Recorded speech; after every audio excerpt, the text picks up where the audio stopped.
Rajinikanth robo 2.0 ఇట్లాంటి 2-3 వచ్చినాయి. So ఇది సామాన్య జీవితాల్లో కానీ లేకపోతే రాజకీయాల్లో కానీ ఇది ఒక ట్రెండ్ అయింది. మధ్య చంద్రబాబు నాయుడు గారు మళ్ళీ ముఖ్యమంత్రి అయిన తర్వాత మన 24లో ఆయన ఒక అధికారుల సమావేశంలో CBN 4.0 ఏదో సంథింగ్ అట్లా ఇది ఆయన ఒకటి చెప్పాడు, అలా చూస్తారు మళ్ళీ అని. అలాగే జగన్మోహన్ రెడ్డి గారికి ఈ మధ్య ఇదొక మరి అది దాన్ని ఏమనాలో ఫోబియా అనాలో లేకపోతే ఏమో తెలియదు కానీ రిపీటెడ్గా జగన్ 2.0 అని వాడుతున్నారు ఆ పదం. అంటే 1.0లో ఏం చెప్పారు ఏం సాధించారు అనేది అయిపోయింది, అక్కడితో అయిపోయింది. 2.0లో కొత్త ఇది స్టార్ట్ చేస్తామనేది బహుశా ఆయన ఇంటెన్షన్ అయి ఉండొచ్చు.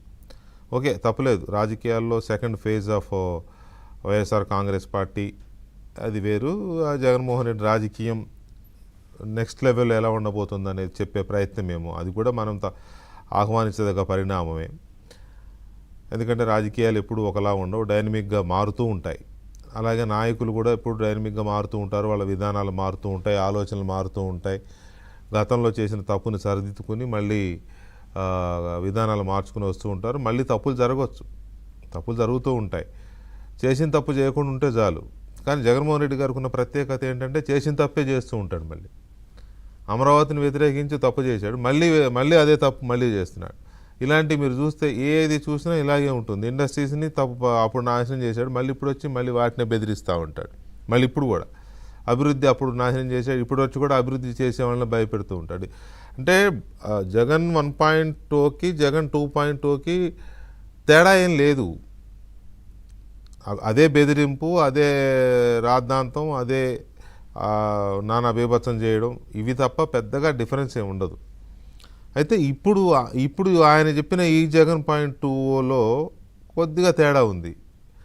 జగన్ 0.10 అంతా కూడా అంత దాన్ని ఏమంటారు ప్రాక్టికల్గా జరిగింది, అంటే మామూలుగా జరిగిపోయింది. ఇప్పుడు డిజిటల్ మోడ్లోకి వస్తున్నారు. ఇప్పుడంతా ప్రపంచం అంతా డిజిటలైజ్ అయిపోతుంది. ఎక్కడ అసలు ఏపీ అంతా ఇప్పుడు ఈ డేటా హబ్ అయిపోతుంది ఆంధ్రప్రదేశ్. సో అందువల్ల డిజిటల్గా మారక తప్పని పరిస్థితి వచ్చినట్టుంది వైసీపీకి.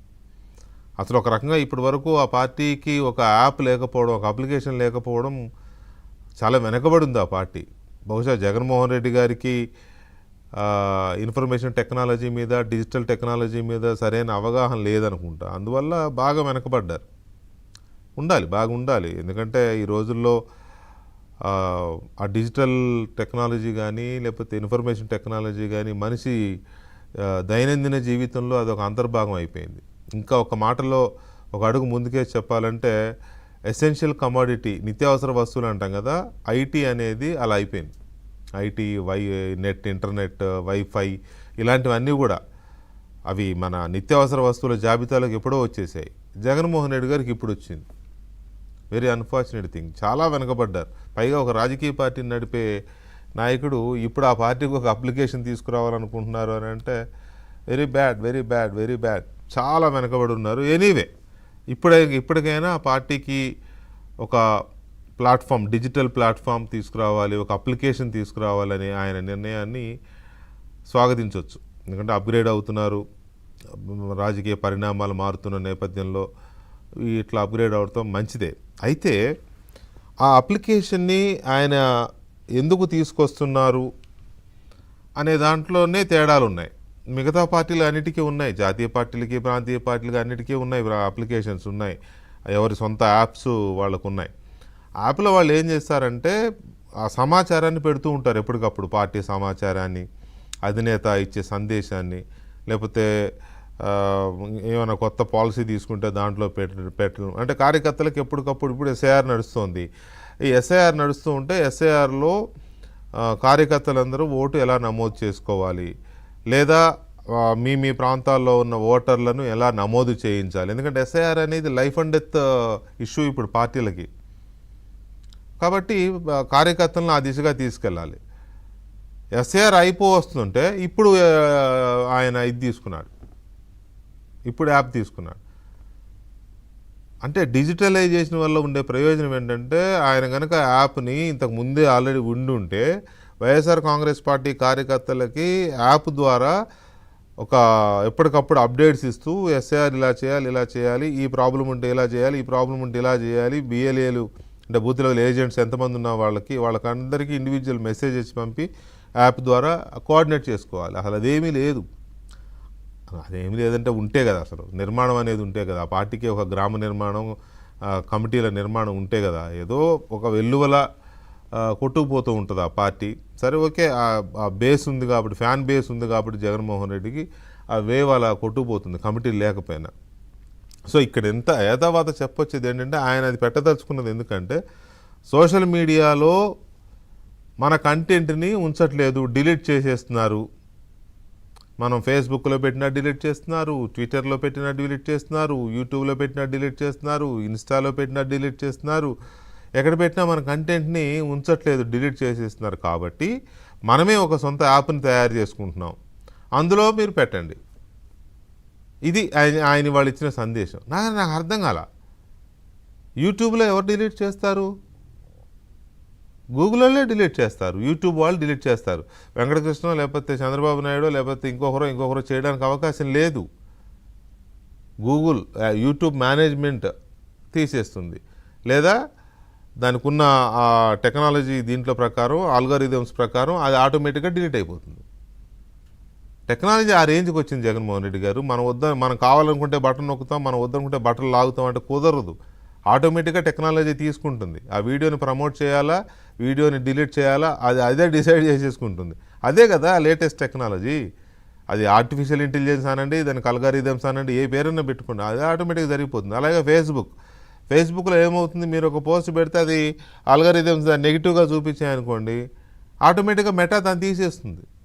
మీరు అక్కడ దాకేందుకు ఒక ఫోటో పెట్టినా ఒక వీడియో పెట్టినా ఫేస్బుక్లో అది ఒక 2 సెకండ్స్ 3 సెకండ్స్ టైం తీసుకుంటుంది, మనకి కనబడుతూ ఉంటుంది.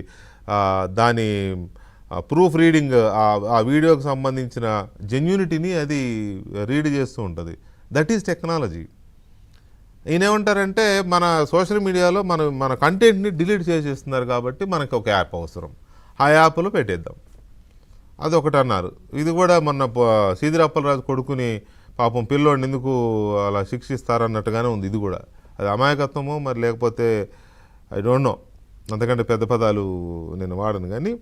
సో దాంతోపాటు ఇంకో మాట అన్నాడు ఆయన, ఇక నుంచి మనం దీంట్లో రోజు మాట్లాడుకోవచ్చు, ఈ యాప్ ద్వారా రోజు ఇంటరాక్ట్ అవ్వచ్చు అన్నారు. జగన్మోహన్ రెడ్డి ఎప్పుడు కార్యకర్తలకు అందుబాటులో ఉండరు. ఏదన్నా ప్రాంతంలో ఎవరన్నా చనిపోతే అక్కడికి వెళ్ళినప్పుడు కార్యకర్తలకు కనపడతాడు, అంతే తప్ప ఇంటి దగ్గర అపాయింట్మెంట్లే ఉండవు కదా. మరి ఇక యాప్లో రోజు వీడియో మెసేజ్లు, వీడియో సందేశాలు, లేకపోతే కాన్ఫరెన్స్లు, జూమ్ కాన్ఫరెన్స్లు అలాంటివి ఏమైనా ఉంటాయా? చూడాలి ఆయన ఎందుకు అన్నారో ఆ మాట అనేది. కాస్త ఆసక్తికరమైన డిజిటలైజేషన్ ప్రోగ్రామే ఇది. వైఎస్ఆర్ కాంగ్రెస్ పార్టీ డిజిటలైజేషను యాప్ ఏర్పాటు, పైగా యాప్ పేరు జగనన్న 2.0 సూపర్ యాప్. జగన్మోహన్ రెడ్డి గారు చెప్పిన పేరే చెప్తున్నా నేను. ఆ యాప్ పేరు జగనన్న 2.0 సూపర్ యాప్ అని ఆయన నోటి నుంచి వచ్చిన వర్డ్స్ ఇవి. యాప్ తెలుసు కానీ మాకు సూపర్ యాప్ అనేది ఎప్పుడు వినలేదు. మరి ఈ సూపర్ యాప్ ఎలా ఉంటుంది, జగనన్న 2.0 ఎలా ఉంటుంది, ఈ అంశాలను కొంచెం డీటెయిల్డ్గా చర్చిద్దాం. తర్వాత సోషల్ మీడియాలో డిలీట్ అయిపోతుంది మన కంటెంట్ అంటే యాప్లో ఏది పడితే అది పెట్టేసుకోవచ్చు, యాప్లో ఏది ఎనపెట్లో డబ్బులు దాచుకున్నట్టు యాప్లో ఏ కంటెంట్ పడితే ఆ కంటెంట్ పెట్టేసి దాచుకోవచ్చు, తాళం వేసుకుని అనుకుంటున్నారా? ఏమో చూద్దాం. అది కూడా దానికి ఎలాంటి పాసిబిలిటీస్ ఉన్నాయో కూడా చూద్దాం చిన్న బ్రేక్ తర్వాత. ఇది ఒక ట్రెండ్ అయింది.